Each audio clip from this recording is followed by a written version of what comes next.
तो जैसा हमने आपसे कहा था कि हम लोग हर पार्ट के ऑब्जेक्टिव सवालों को करेंगे, बहुवैकल्पिक सवालों को हम आपको करवा देंगे, ठीक है। तो ये भारतीय भवन के अंत में हमको मिल गया है, तो हम करवा दे रहे हैं आपको। हम लोगों का पाठ चल रहा था घन घनाभ, हमने सभी प्रश्नों के हल कर लिए हैं। तो अब बहुवैकल्पिक प्रश्न जो है, अभी 10 सवाल है, इन 10 सवालों को ख़त्म करते अपना जो ये पाठ है उसका अंत करते हैं, और फिर हम लोग अपने शंकु पाठ पर चलेंगे, ठीक है। तो आते हैं और देखते हैं पहला सवाल बेलन में। तो देखो पहला जो सवाल है वो है, एक समबेलन के आधार का व्यास 42 सेंटीमीटर और उसका वक्र पृष्ठ 1320 सेंटीमीटर है, तो उसकी ऊंचाई पूछी जा रही है आपसे, ठीक है। तो उसकी ऊंचाई पूछी जा रही है, तो हम लोग डालते हैं वैल्यू। एकदम आसान सवाल है, व्यास दिया हुआ है, वक्र पृष्ठ दिया हुआ है, आप मात्र वैल्यू डालिए और आंसर पाइए। तो देखो इसको हम रखते हैं यहाँ पर बगल में। तो हम क्या डालेंगे, हम लिखने नहीं जाएंगे, अब वो कुल आप लोग लिख लीजिएगा, हम डायरेक्ट लिख रहे हैं। देखो 2πr/h जो इक्वेशन होता है वक्र पृष्ठ क्षेत्रफल का, वो कितना दिया हुआ है, वो दिया हुआ है 1320, ठीक है। इसमें 2 का 2 22/7 और r कितना होगा, तो r हमारा हो जाएगा जो दिया हुआ है 42 दिया हुआ है व्यास, तो 42/2 21, तो 21 हो जाएगा हम लोग का r बराबर त्रिज्या गुणे h बराबर 1320, ठीक। तो देखो ये 2 ये 7 से 3 बार में जाएगा तो चला जाएगा, और उसी प्रकार ये 2 से ये चल जाएगा 132, 66 660 बार में, और 22 के पारा से ये 30 बार में, और 3 के पारा से 10 बार में, यानी ऊंचाई कितना आ गया, तो 10 सेंटीमीटर हम लोग का ऊंचाई आ गया है, ठीक है। यानी जो दूसरा नंबर जो इसका ऑप्शन है ये सही ऑप्शन है, ठीक है। अब देखो जो दूसरा सवाल है वो क्या है, दूसरा सवाल है, एक समबेलन का आयतन 6930 सेंटीमीटर क्यूब और आधार का व्यास दिया हुआ है हम लोग का 21 सेंटीमीटर, तो उसकी ऊंचाई, ये भी एकदम सेम सवाल है, सिर्फ यहाँ पर वक्र पृष्ठ दिया हुआ था, यहाँ पर आयतन दे दिया गया है। हम लोग कुछ नहीं करेंगे, जो दिया हुआ है वही करेंगे। देखो इस बार क्या दिया हुआ है, आयतन दिया हुआ है, यानी आयतन बराबर πr² दिया हुआ है कितना, तो ये दिया हुआ है 6930, ठीक है। यहाँ पर और r कितना दिया हुआ है, रेडियस दिया हुआ है, तो व्यास हम लोग को सवाल में दिया हुआ है 21 सेंटीमीटर 21, तो व्यास का आधा कर लेंगे, हम लोग को मिल जाएगा रेडियस यानी त्रिज्या। तो पाई बनने बराबर 22/7, r बराबर 21/2 इंटू h बराबर 6930, जो हम लोग से h पूछा जा रहा है। तो देखो कुछ नहीं करेंगे, 7 से 5 से 3 बार में जाएगा ये, ठीक है। तो h निकालने के लिए 6930 और ये 21 गुने 3, ठीक, और ये 2 से चल जाएगा 11 बार में, इंटू 21 गुने 3 गुने 11, यहाँ पर हो जाएगा। इस 2 को भेज देंगे ऊपर, इस 2 को ऊपर भेज दिए। अब देखते हैं जाता है, ये देखो 3 के पारा से ये चल जाएगा कितने बार में, तो 2 बार में, 3 2 3 1 0 बार में, ठीक है। अब 21 के पारा से ये जाएगा तो चला जाएगा, देखो ये 1 बार में और 2 1 फिर से 1 बार 110 बार में, और फिर 11 से चल जाएगा ये 10 बार में। तो h बराबर हो गया हम लोग का 20 सेंटीमीटर, जो हम लोग का ऊंचाई आ जाएगा, ठीक है। तो यानी जो ऑप्शन नंबर ए है इसका, ये हम लोग का आ गया आंसर। तीसरा नंबर सवाल पे आते हैं। तीसरा नंबर क्या कह रहा है, एक बेलनाकार टंकी की धारिता दी हुई है 6160, धारिता यानी वही आयतन, यदि आधार का व्यास दिया हुआ है 28 मीटर है, तो टंकी की गहराई क्या है, टंकी की गहराई यानी फिर से वही हमसे पूछा जा रहा है h, गहराई यानी h। तो फिर से एकदम 2 कॉपी सवाल है दूसरा नंबर का, इसलिए हम इसको छोड़ रहे हैं और इसको आप खुद से बताइएगा, ठीक है। इसको आप खुद से बनाइएगा, हम इसका आंसर बता देंगे आपको अंत में कि क्या आंसर आएगा। आप क्योंकि देखो दूसरा तीसरा एकदम 2 कॉपी है, तो हम आपका ना समय बर्बाद करेंगे, आप खुद से कुछ प्रयास कीजिए। देखो चौथा नंबर सवाल है और आराम से बन जाएगा। चौथा नंबर सवाल है, एक बेलनाकार स्तंभ का वक्र पृष्ठ 264 मीटर स्क्वायर है, ठीक है, यानी 2πr/h दिया हुआ है 264 और उसका आयतन भी दिया हुआ है 924, तो स्तंभ का व्यास आपसे पूछा जा रहा है। तो ठीक है, 264 और 924 दिया हुआ है। देखो तो तीसरा क्या 2πr/s कितना दिया हुआ है, तो ये दिया हुआ है 264 क्या मीटर स्क्वायर, तो जी हाँ मीटर स्क्वायर।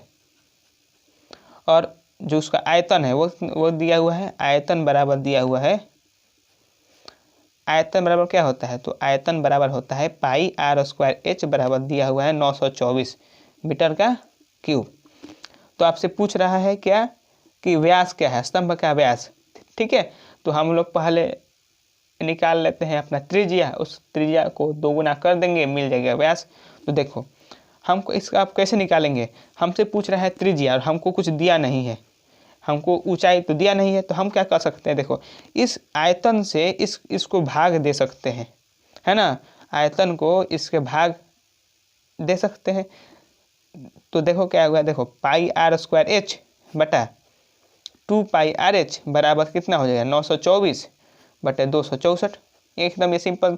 ऐसा क्यों कर रहे हैं, क्योंकि देखो एच से एच चला जाएगा, एक आर से एक आर चला जाएगा, ठीक है, यानी आर इंटू आर होगा, नहीं है r² बराबर क्या होगा आर गुने आर, एक आर से एक आर चला गया और पाई से पाई चला गया, ठीक है, और ये 2 से चला गया ये 132 बार में, तो आर बराबर क्या हो गया 924 बटे 132।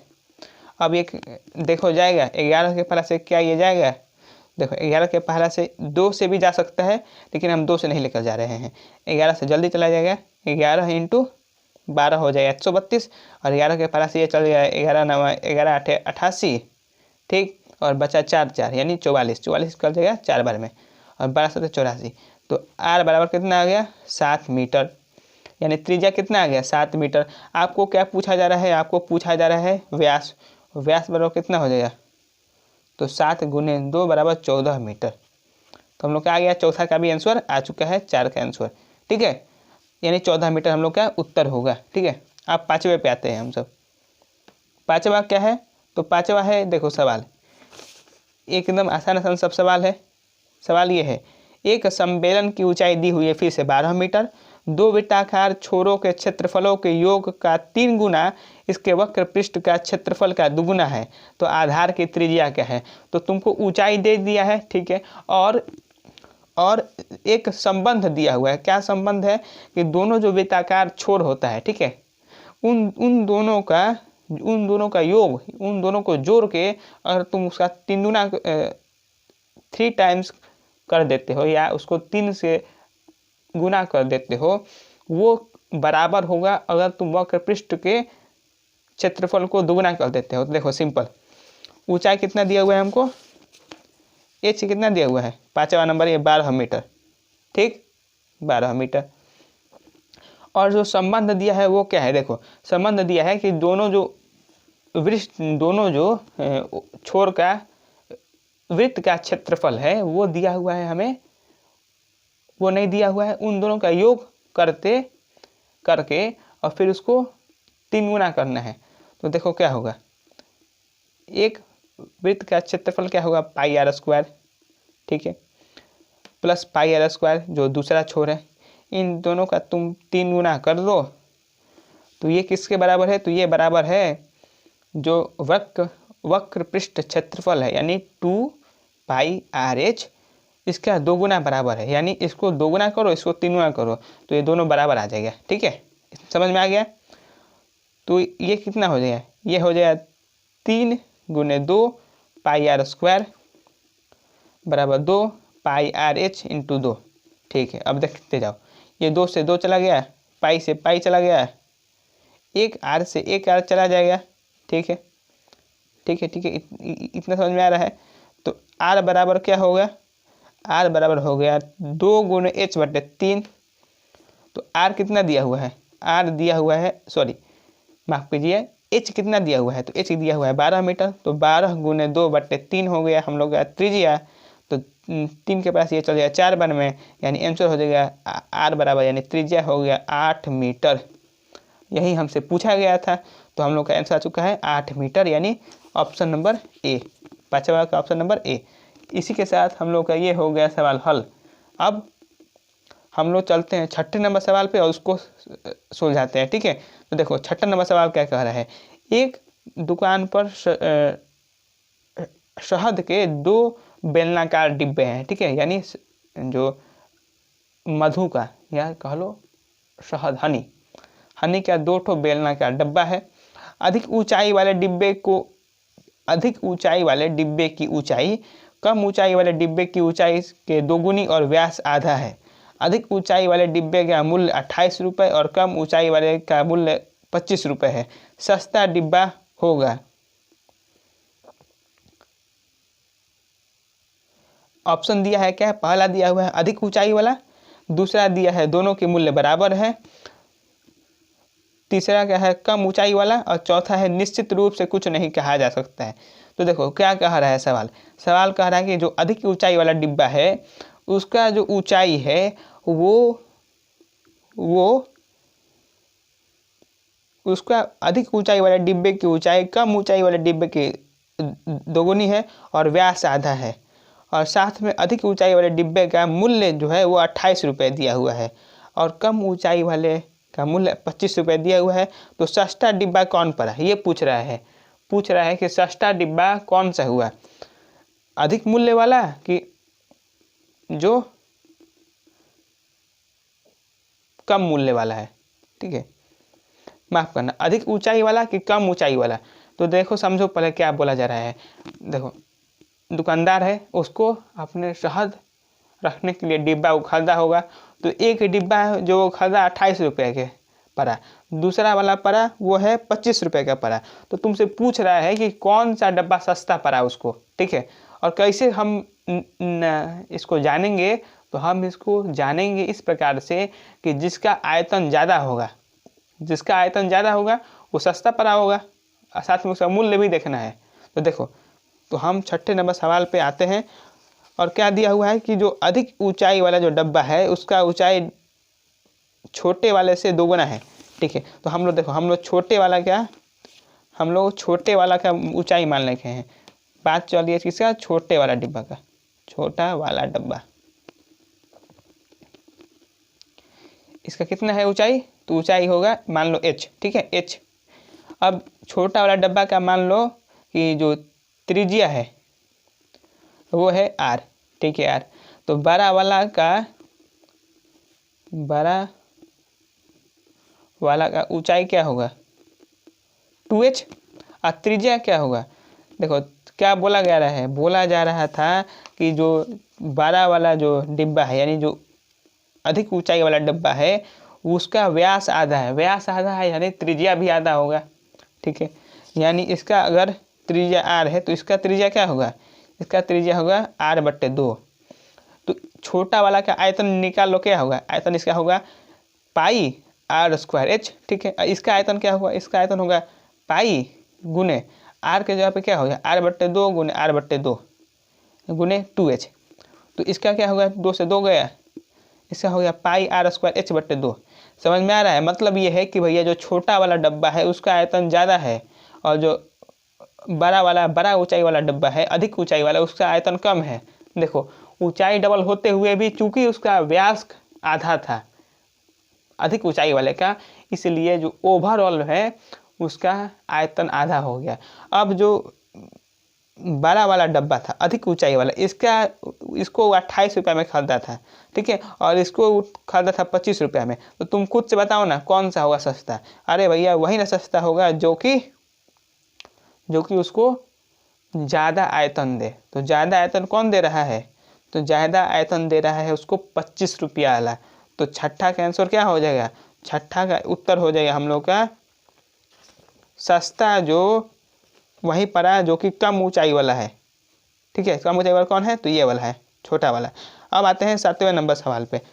समझ रहे होंगे हमको लगता है ऐसे। 7वां नंबर सवाल क्या है, देखो समान ऊंचाई के 2 बेलनों के आयतनों का अनुपात दिया हुआ है 4:3। इनके वक्र पृष्ठों के क्षेत्रफल का अनुपात होगा, ठीक है। तो 2 ठो समान ऊंचाई का बेलन है, ठीक है, उसका दिया हुआ है। देखो तो मान लो पहला बेलन हो गया, उसका आयतन था v1, दूसरा का दिया हुआ है v2। तो v1/v2 कितना दिया हुआ है 4:9। अब v1 बराबर क्या होगा, तो v1 बराबर होगा पाई r1 का होल स्क्वायर h1 और पाई R2 का होल स्क्वायर H2। इसका मतलब क्या है? इसका मतलब ये है भैया कि V बराबर क्या होता है? पाई R स्क्वायर H। V बराबर पाई गुने R का वर्ग गुने H। तो पहला जो V1 है, V1 का मतलब जो पहला नंबर, तो पहला नंबर के लिए हम त्रिज्या भी मान लिए हैं R1 यानी R1, और पहला नंबर का ऊंचाई भी हो गया H1। अब देखो लिखा हुआ था कि ऊंचाई समान है, ऊंचाई समान है यानी H1 किसके बराबर है? तो H2 के बराबर है। तो H1 H2 बराबर हो गया यानी चल गया, पाई पाई भी चल गया। तो R1 बटे R2 आपसे पूछा है? नहीं, ये नहीं पूछा है, ठीक है। पर R1 बटे R2 कितना होगा? R1 बटे R2 पहले कितना होगा हमको निकालना होगा। देखो तो R1 बटे R2 कितना हो जाएगा? तो इसका वर्गमूल 4/9 यानी कितना? 2/3। समझ में आ रहा है क्या क्या हम किए? R1 बटे R2 का होल स्क्वायर दिया हुआ था हम लोग को 4/9, तो हमने उसको अंडर रूट ले लिया, तो हम लोग कितना आ गया? 2/3। R1/R2 आ गया हम लोग का 2/3। अब पूछ रहा है वक्र पृष्ठ का। वक्र पृष्ठ मान लो पहला वाला क्या है? A1, दूसरा क्या है? A2। तो इसका क्या होगा? A1 बराबर हो जाएगा 2 पाई R1 H1, इसका 2 पाई R2 H2। 2 पाई से 2 पाई चल गया, H1 H2 बराबर है, चूंकि ऊंचाई समान है। R1 तो वक्र पृष्ठ का क्षेत्रफल किसके बराबर होगा? वक्र पृष्ठ के क्षेत्रफल का अनुपात होगा R1/R2, और R1/R2 हमारा कितना है? 2/3 यानी A1/A2 यानी वक्र पृष्ठ का क्षेत्रफलों का अनुपात कितना होगा? 2:3। हम लोग का आंसर आ चुका है 7वां का 2:3 बराबर जो पहला नंबर जो ऑप्शन है ये, ठीक है। ये हो गया हम लोग का आंसर। अब आते हैं 8वें नंबर सवाल पे। देखो 8वां नंबर सवाल क्या बोला जा रहा है? ये है कि एक बेलन के आधार की परिधि दी हुई है 144 और ऊंचाई दिया हुआ है 40। तो बेलन का आयतन पूछ रहा है आपसे, ठीक है। तो ये इतना ऑप्शन है, और आधार की परिधि है 144 और ऊंचाई 40। तो आधार की परिधि यानी 2 पाई आर दिया हुआ है हम लोग को 144। कैसे आए हैं हम बहुत बार पीछे बता चुके हैं। देखो तो 2 गुने 22/7 गुने आर बराबर हो गया 140, ठीक है। इतना समझ में आ गया है? 22 के पारा से जाएगा ये, तो 2 से तो चल जाएगा 72 बार में। फिर ऐसे ही अब यहाँ पर हमसे कुछ बोला नहीं गया है कि हमको क्या लेना है, पाई का मान, ठीक है। तो कोई बात नहीं, हम लोग ले लेते हैं 22 के 2 बार से चल जाएगा 11 बार में, और ये 2 36 बार में। तो आर बराबर हो गया हम लोग का 36 गुने 7/11, ठीक है। इतना हो गया। अब तुमसे क्या पूछा जा रहा है? पूछा जा रहा है और ऊंचाई दिया हुआ है 40, तो बेलन का आयतन क्या होगा? तो बेलन का आयतन हो जाएगा हम लोग का, देखो ऐसे, पाई R स्क्वायर H। अब पाई कितना दिया हुआ है? पाई से पाई हो गया 22/7। आर कितना है? आर होगा ये 36 गुने 7 गुने बटा 11। आर स्क्वायर है यानी आर को 2 बार लिखेंगे, यानी 36 गुने 7/11 एक बार और गुने क्या? गुने ऊंचाई। ऊंचाई कितनी दी हुई है? 40। देखो ये 7 से 7 बार में से ये चल गया, ठीक है। ये 11 से 2 बार में 22 चल गया, ठीक है। और कुछ जाएगा? तो और कुछ नहीं जाएगा। अब इसको गुना करना है इतना, और इसको 11 से भाग देना है। तो भैया अगर हम ये करने जाए तो बहुत टाइम लग जाएगा इसमें, नहीं। चलो कर देते हैं हम। 36 × 36 का वर्ग क्या होता है? तो 36 का वर्ग होता है हमको याद नहीं आ रहा है, तो हमको करना ही पड़ेगा लगता है। 3 का होगा 9, 36, तो 6 का होगा 36, और 36 18, 18 दूनी का 36। हाँ देखो तो होता है 1296। तो 1296 गुने 80/11। तो अब तुम ये कर लेना भैया, और करके इसको भागा दे देना है, और देख लेना कौन सा ऑप्शन आ रहा है। 8वां का हम ऑप्शन बता दे रहे हैं कौन सा है। तो 8वां का ऑप्शन है पहला। इसका तुम करोगे तो भागा दोगे तो आ जाएगा। हम भागा देने से कोई, बुरा करने से कोई फायदा है नहीं मेरा। तुम भी कुछ मेहनत करो भैया। और इसका उत्तर होगा पहला नंबर 6650.30 सेंटीमीटर क्यूब, ठीक है। हम चाहते हैं को हम डायरेक्ट लिख देते हैं आंसर और बोल देते हैं कि इतना करने पर इतना आएगा, लेकिन हम चाह रहे हैं कि तुम कम से कम कुछ करो। हमने आपको रास्ता दिखा दिया, मंजिल तक भी पहुंचा दिया। अब आपको जो उसका जो गेट है उसमें आपको खुद से जाना होगा। तो यहीं पर ये हाल है। ठीक है। अब देखो 9वां नंबर पे आते हैं हम लोग। 9वां नंबर सवाल है, एक धातु के पाइप की बाह्य त्रिज्या 8 सेंटीमीटर है, ठीक है, और अंतः त्रिज्या 6 सेंटीमीटर है और लंबाई 50 सेंटीमीटर है, तो पाइप में लगे धातु का आयतन होगा। देखो पाइप है, पाइप होता है खोखला, तो आयतन पूछ रहा है उसमें लगा धातु का, तो हम लोग बाह्य आयतन निकाल लेंगे और आंतरिक आयतन निकाल लेंगे और दोनों को माइनस कर देने से हम लोग को आ जाएगा कितना धातु लगा। तो चलो करते हैं। देखो तो ये कैसे होगा, तो और बाह्य आयतन कितना दिया हुआ है 8 सेंटीमीटर और ये अंतर वाला 6 और ये लंबाई दिया हुआ है 50, ठीक है। देखो एकदम आसान तो सब सवाल है। देखो क्या करेंगे हम लोग, ऐसे बाह्य कितना दिया हुआ है, बाह्य वाला दिया हुआ है 8 सेंटीमीटर, अंतः वाला दिया हुआ है हम लोग का 6 सेंटीमीटर, लंबाई दिया हुआ है 50 सेंटीमीटर। तो बाहरी वाला आयतन कितना होगा, तो ये हो जाएगा pi r square, capital r square h, अंदर वाला हो जाएगा minus pi r square h, यहाँ पर आर छोटा आर है, ठीक है। तो पाई क्या पाई रहने देंगे, अब इसमें से लिख देंगे ऐसे pi h r square minus r square, जिसमें से पाई एच निकल जाएगा कॉमन, तो आर माइनस आर और आर प्लस आर, ये टूट जाता है, a square minus b square बराबर ए माइनस बी और ए प्लस बी। ये हम फॉर्मूला आपको प्रूफ भी करवाए थे, मतलब निकलवाए भी थे, प्रूफ नहीं करनी, यहाँ तक निकलवा दिए थे। तो डायरेक्ट फार्मूला से बन सकता था, लेकिन हो सकता है कि आपने शायद नहीं देखा हो, इसलिए हमको बताना पड़ा इतना। तो 22/7 एच बराबर कितना दिया हुआ है 50 और आर माइनस आर बराबर कितना हुआ है 8 - 6 और ऐसे ही 8 + 7 8 + 6 8 + 6, तो ये कितना हो गया, ये हो गया 22/7 गुने 50 गुने 8 - 6 बराबर हो गया 2 और 8 + 6 बराबर 14, 7 से परा से चल गया 2 बार में। अब देख लो कितना होगा, 22 दूनी का ये हो गया 44 और 50 दूनी का 100, तो 4400 कितना 4400 सेंटीमीटर या मीटर जो भी है सेंटीमीटर क्यूब। ये हो गया हम लोगों का 9वां नंबर का उत्तर। तो 9वां नंबर का हम लोग का उत्तर होगा ए नंबर, ठीक है, 4400 सेंटीमीटर क्यूब। अब 10वां नंबर है अंतिम सवाल, इसके साथ हम लोग का ये हो जाएगा पूरा पाठ। तो चलो इसको भी करते हैं। दो बेलनों की त्रिज्याओं का अनुपात दिया हुआ है 2:5 और उनकी ऊंचाइयों का अनुपात दिया हुआ है 5:2, ठीक है। तो उनके आयतनों का अनुपात पूछ रहा है, ठीक है। समझ में आ रहा है क्या बोलना चाह रहे हैं हम। दो बेलनों की त्रिज्याओं का अनुपात है 2:5 और उनकी ऊंचाइयों का अनुपात है 5:2, तो उनके आयतनों का अनुपात क्या हुआ। तो देखो हमें दिया गया है R1/R2, कितना दिया हुआ है R1/R2 दिया हुआ था 2/5, ठीक है। और सही H1/H2 यानी ऊंचाइयों का अनुपात दिया हुआ है 5:2। तो पूछ रहा है हमसे V1 यानी पहले वाला का आयतन बटे दूसरे वाला का आयतन, तो ये किसके बराबर होगा, ये होगा पाई R1² H1 और ये पाई R2² H2, ठीक है। समझ में आ रहा है, ये पाई चल गया। अब ये कैसे होगा, तो अगर तुम इसको हल कर दो तो तुमको पता चल जाएगा V1/V2, ठीक है, यानी पहले वाला का आयतन माइनस दूसरे वाला का आयतन, ठीक है। अब देखते जाओ कैसे बनेगा। तो इसको तुम लिख सकते हो कि नहीं, R1 × R1 × H1 और ये R2 × R2 × H2। ये R1/R2 की जगह पे तुम भर दो 2/5, इस R1/R2 की जगह पे तुम लिख 2/5 और इसके जगह पे लिख दो 5/2।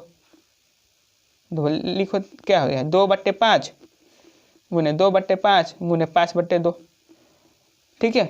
यानी ये दिया 2 से 2 एक बार में, ये 5 से 5, आंसर कितना आ गया, तो आंसर आ गया 2:5 है। तो V1/V2 कितना हो गया, तो 10वां का आंसर हो जाएगा हम लोग का ऑप्शन नंबर 2 यानी 2:5। समझ में आ रहा है, यानी जो त्रिज्या का अनुपात है वही आ गया हम लोग का 2 अनुपात इसका भी, ठीक है। ये इसी के साथ हम लोग क्या हो जाता है ये नंबर पूरा।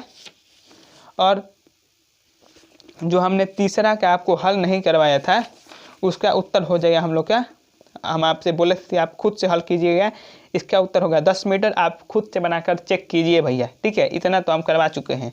और साथ में जो 8वां नंबर था इसका होगा ए, यानी 6650.30 हम आपको करवा दिए थे, आपको सिर्फ खुद से गुना भागा करना है, वो कीजिए। इसी के साथ हम लोगों का होता है यह पाठ समाप्त। अब मिलेंगे आपसे फिर अगले पाठ के साथ, ठीक है। यानी जो शंकु हम लोग का पाठ है उसमें हम लोग अब फिर से आएंगे और शंकु की बात करेंगे कि किस प्रकार समकोण जो त्रिभुज होता है उसको घुमाते हैं, एक जो उसका भुजा है उसको फिक्स करके। जैसे अभी क्या कर रहे थे, बेलन में हम लोगों ने आयत के इस एक भुजा को फिक्स करके, यानी उसको एक जगह पे रख के जो दूसरी भुजा है उसको गोल गोल घुमाए। अब की बार क्या करेंगे, इस बार जो एक समकोण का एक जो भुजा है, या तो आधार या तो ऊंचाई, उसको करेंगे फिक्स और पूरा को ऐसे घुमाएंगे तो जो हमको मिलेगा वो मिलेगा शंकु, ठीक है। तो उसमें और मज़ा आएगा और उसमें नया नया चीज़ और सीखने को मिलेगा। अभी बहुवैकल्पिक प्रश्न जितना भी था इस पाठ में वो हमने करवा दिया है। अगर कोई दिक्कत हुआ हो हमको समझाने में तो उसके लिए भैया हम आपसे माफ़ी मांगते हैं। और अगर कोई सुझाव हो तो उसको आप नीचे लिख सकते हैं, या कोई सवाल हो उसको भी, ठीक है। तो रखते हैं, मिलेंगे आपसे अगले वीडियो में, तब तक के लिए शुक्रिया और वीडियो देखने के लिए आपका धन्यवाद।